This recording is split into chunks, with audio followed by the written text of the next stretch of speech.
नमस्कार, मैं शिवानी रतूड़ी आर्यव्रत टाइम्स में आपका स्वागत करती हूँ।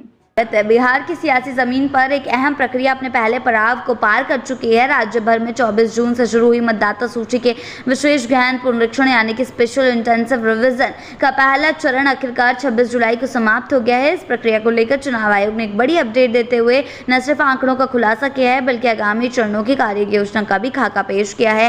राज्य भर में कुल 7.90 करोड़ मतदाताओं से लगभग 7.23 करोड़ मतदाताओं ने अपने दस्तावेजों और गणना फॉर्म आयोग को जमा कर दिए हैं। इतना नहीं, आयोग की ओर से यह भी स्पष्ट कर दिया गया है कि इन सभी 7.23 करोड़ मतदाताओं के नाम प्रारूप मतदाता सूची में शामिल किए जाएंगे, यानी कि कुल 99.8% मतदाताओं ने इस महाअभियान में सक्रिय भागीदारी दिखाई है।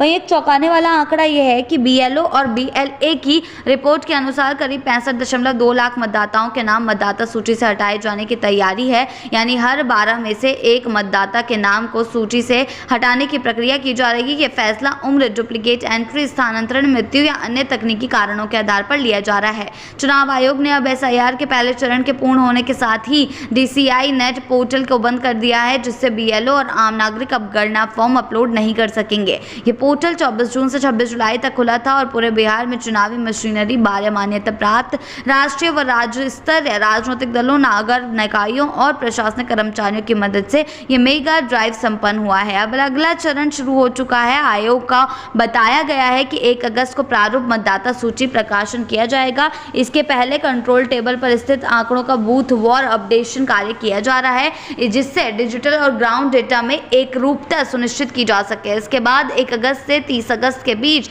दावा आपत्ति स्वीकार की जाएगी, यानी जिन मतदाताओं का नाम प्रारूप सूची में नहीं दिखाई देगा उन्हें नया फॉर्म भरकर दस्तावेजों के साथ आवेदन करना होगा। ये प्रक्रिया ऑनलाइन और ऑफलाइन दोनों माध्यम से की जा सकेगी। BLO स्तर पर इसका विशेष कैंप भी चलाया जाएगा ताकि अधिक से अधिक नागरिक अपनी भागीदारी सुनिश्चित कर सके। इस पूरी कवायद का अंतिम और सबसे अहम पड़ाव होगा अंतिम मतदाता सूची का प्रकाशन, जो पहले चरण के बाद पूरा होगा, क्योंकि बिहार में आगामी कुछ महीनों में विधानसभा चुनाव की संभावनाएं प्रबल है। ऐसे में ये पुनरीक्षण प्रक्रिया बेहद अहम मानी जा रही है। बिहार में वोटर वेरिफिकेशन और सूची आधार को लेकर राजनीतिक दलों के बीच टकराव भी जारी है। विपक्षी दलों ने पहले ही आरोप लगाया था कि इस गहन पुनरीक्षण के जरिए वोटर सेंसस को प्रभावित करने की कोशिश की जा रही है, जबकि सत्ताधारी पक्ष से पारदर्शी लोकतांत्रिक प्रक्रिया बता रहा है। फिलहाल तो तस्वीरें बिल्कुल साफ है और साफ उभर कर सामने आ रही है। वे ये है कि लाखों की संख्या में नाम कटने जा रहे हैं, वहीं करोड़ों लोग नए रूप से अपडेट लिस्ट में जगह पा चुके हैं। चुनाव आयोग के इस डेटा रिफॉर्मेशन मिशन ने न केवल प्रशासनिक मशीनरी की क्षमता का इम्तिहान लिया है